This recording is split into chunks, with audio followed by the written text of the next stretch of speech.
అధికార కాంగ్రెస్ పార్టీ అధికారంలోకి వచ్చిన 2.5 సంవత్సరాలలో 14 మందిని సలహాదారులుగా నియమించుకుంది. రీసెంట్గా మార్చి ఎంపీ వి హనుమంతరావుని కూడా మరి బీసీ సంక్షేమ సలహాదారుడిగా నియమిస్తూ ఉత్తర్వులు జారీ చేసింది. రైట్ నౌ ఒకసారి ఈ రాష్ట్ర ప్రభుత్వం ఎంతమంది సలహాదారులు నియమించింది, ఎవరెవరు ఏం సలహాలు ఇస్తున్నారు, అసలు మరి రాష్ట్ర ప్రభుత్వంలో ఏం జరుగుతుంది, ఆ ఫుల్ స్టోరీ ఒకసారి మీకోసం.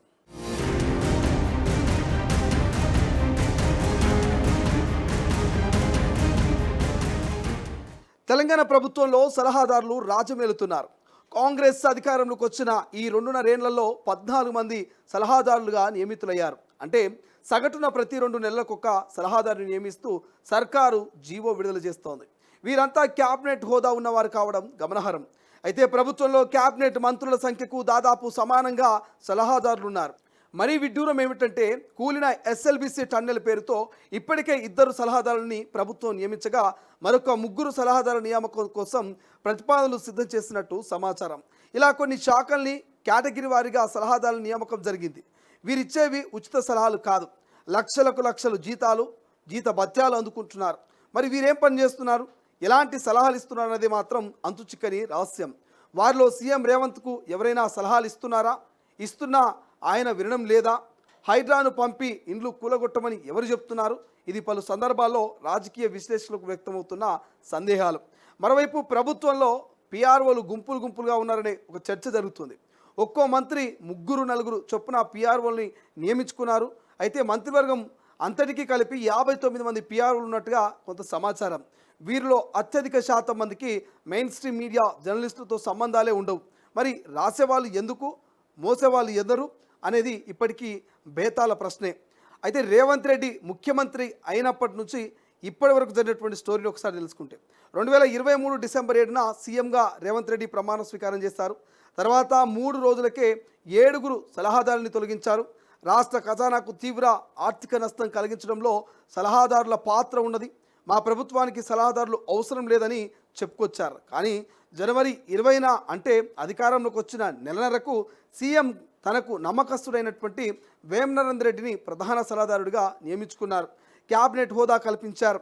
కాంగ్రెస్ సీనియర్ నాయకుడు షబీర్ అలీకి ఎస్సీ ఎస్టీ మైనార్టీ ఓబీసీ శాఖల ప్రధాన సలహాదారుడిగా, మరో సీనియర్ నేత వేణుగోపాల్ను ప్రోటోకాల్ ప్రజా సంబంధాల సలహాదారుడిగా నియమించి క్యాబినెట్ హోదా ఇచ్చారు. సలహాదారుల పోస్టులను కాంగ్రెస్ ప్రభుత్వం రాజకీయ పునరావాసం కోసం వాడుకుంటుందనే చర్చ సైతం జరుగుతోంది. అయితే పార్లమెంట్ ఎన్నికల ముందు బీజేపీ నుంచి కాంగ్రెస్లో చేరిన ఏపీ జితేందర్ రెడ్డిని ఢిల్లీలో తెలంగాణ ప్రభుత్వ సలహాదారుడిగా, బీఆర్ఎస్ నుంచి గోడ దూకిన పోచారం శ్రీనివాసరెడ్డిని వ్యవసాయ శాఖ సలహాదారుడిగా, బీఆర్ఎస్ నుంచి కాంగ్రెస్లోకి వెళ్ళిన కేశవరావును పబ్లిక్ అఫైర్స్ సలహాదారుడిగా నియమించారు.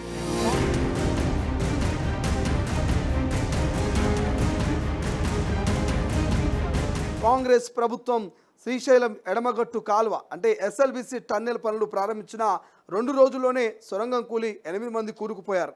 కనీసం వారి మృతదేహాలు ఎక్కడ ఉన్నాయో కూడా కనిపెట్టలేని ప్రభుత్వం ఇటీవల ఆ టన్నెల్ కోసం 2 సలహాదారులుగా నియమించింది. మరో 3 సలహాదారులని పెట్టుకోవడానికి ప్రతిపాదనలు సిద్ధం చేశారన్నట్టు సమాచారం. తాజాగా డీజీపీగా ఉద్యోగ విరమణ పొందిన శివధర్ రెడ్డికి రాష్ట్ర భద్రతా సలహాదారుడనే పోస్టు సృష్టించి మరీ నియమించారు.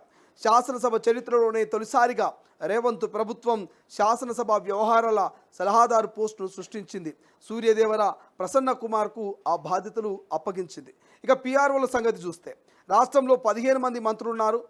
ప్రతి మంత్రికి ఒక పిఆర్ఓ ఉండడం అవసరమే. కానీ తుమ్మల మినహా ప్రతి మంత్రికి 3-4 చొప్పున పిఆర్ఓలు ఉన్నట్టు సమాచారం.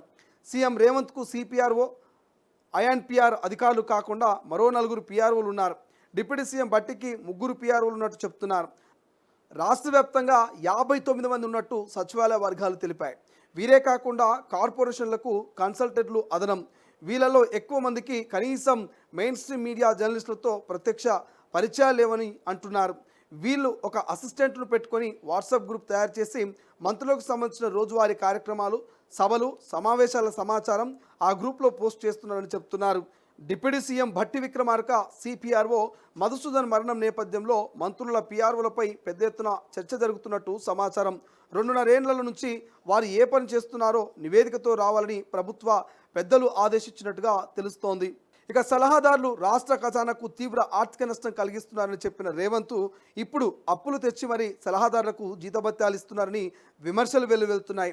అసలు ఇంతమంది సలహాదారులు ఎందుకు నియమిస్తున్నారు, వారు ఏం చేస్తున్నారనేది ఎవరికీ అంతు చిక్కడం లేదు. ఉద్యోగ విరమణ పొందిన అధికారులకు పోస్టులు సృష్టించి మరీ ఎందుకు నియమిస్తున్నారన్న ప్రశ్నలు తలెత్తుతున్నాయి. సూర్యదేవ ప్రసన్న కుమార్ ఆగమేఘాలపై ఢిల్లీ నుంచి తీసుకొచ్చి బాధ్యతలు అప్పజెప్పడం వెనుక ఎవరి హస్తం ఉన్నదనేది ప్రశ్నార్థకంగా మారింది.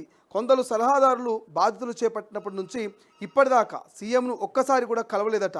అలాంటి వారు ఏం సలహాలు ఇచ్చారనే చర్చ జరుగుతున్నది. కేవలం పునరావాస కల్పన కోసమే సలహాదారుల పదవులు కట్టబెడుతున్నారనే విమర్శలు సైతం వస్తున్నాయి.